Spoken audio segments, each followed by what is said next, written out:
नमस्कार दोस्तों, स्वागत है आपका लव ग्रिप चैनल पर। आज हम बात करने जा रहे हैं ऐसे 10 गहरे संकेतों की जो ये साबित कर सकते हैं कि कोई इंसान आपको बेहद मिस कर रहा है और आपके बिना खुद को अधूरा महसूस कर रहा है। यह संकेत साइकोलॉजी और लॉजिक दोनों के आधार पर समझाए जाएंगे ताकि आप न सिर्फ महसूस कर सकें बल्कि समझ भी सकें कि सामने वाला इंसान वाकई आपको दिल से चाहता है। चलिए शुरू करते हैं। पहला संकेत, वो इंसान बार बार आपके बारे में पूछताछ करता है। जब कोई इंसान आपके दोस्तों या जानने वालों से बार बार आपके बारे में जानकारी लेने की कोशिश करता है तो यह संकेत है कि आप उसके दिमाग में लगातार चल रहे हैं। यह व्यवहार परसिस्टेंट इमोशनल अटेंशन कहलाता है, जहां व्यक्ति आपको एक्टिवली याद करता है लेकिन सीधे संपर्क करने से कतराता है।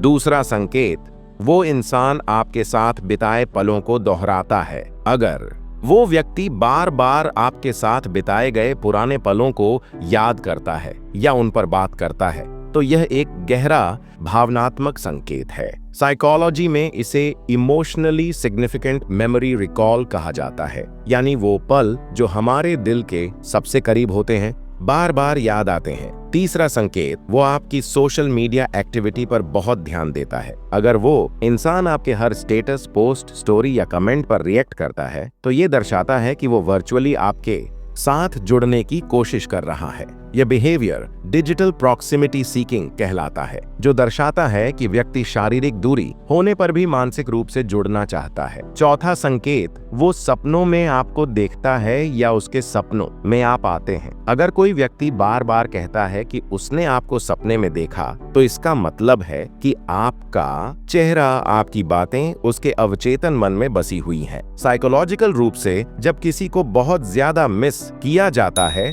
तो हमारा सबकॉन्शियस माइंड उन्हें सपनों में प्रोजेक्ट करता है। पांचवा संकेत, वो इंसान आपकी पसंद नापसंद को अब भी याद रखता है। जब कोई व्यक्ति आपकी छोटी छोटी पसंद या आदतों को याद रखता है, भले ही आप दूर हो चुके हों, तो ये एक स्ट्रॉन्ग इमोशनल इम्प्रिंट की निशानी है। ऐसे लोग आपके जाने के बाद भी आपकी मौजूदगी को महसूस करते हैं, क्योंकि वो आपको सिर्फ याद नहीं कर रहे, वो आपको अब भी महसूस कर रहे हैं। छठा संकेत, वो आपको बिना वजह मैसेज करता है या कॉल करने की कोशिश करता है। जब कोई व्यक्ति बिना किसी खास कारण के सिर्फ ये जानने के लिए संपर्क करता है कि आप कैसे हो, तो यह मिस करने का एक स्पष्ट और सच्चा संकेत है। साइकोलॉजिकल टर्म में इसे इमोशनल चेक इन बिहेवियर कहा जाता है, जो दर्शाता है कि व्यक्ति आपके बिना अनसेफ महसूस कर रहा है।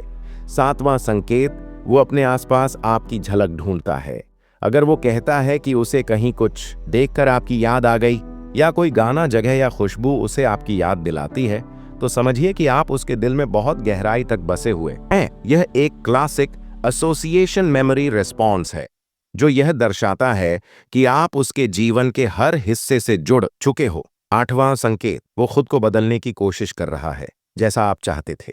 अगर कोई व्यक्ति आपकी पसंद के अनुसार खुद को सुधार रहा है, चाहे वो आदत हो, पहनावा हो या सोच, तो यह दर्शाता है कि वो अब भी आपके साथ जुड़ना चाहता है। इस व्यवहार को behavioural adaptation for emotional reconnection कहा जाता है।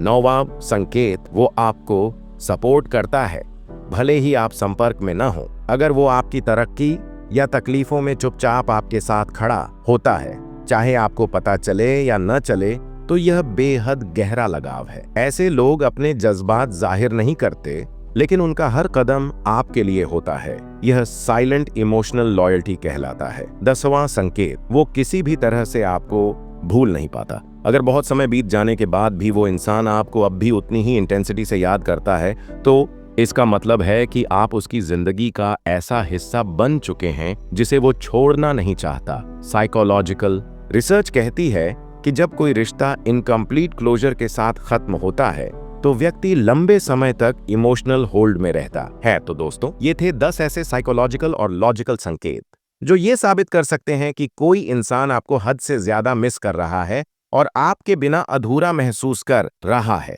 अगर इन संकेतों में से 3 या उससे ज्यादा आप किसी व्यक्ति में महसूस करते हैं तो समझ लीजिए कि वो इंसान आज भी आपके दिल के बहुत करीब है। अगर आपको यह वीडियो पसंद आया हो तो लाइक करें, शेयर करें और हमारे चैनल लव ग्रिप को जरूर सब्सक्राइब करें कमेंट करके बताएं कि आपने इनमें से कौन सा संकेत अनुभव किया है। मिलते हैं अगले वीडियो में, तब तक के लिए अपना ख्याल रखें और दिल से जुड़े रहें।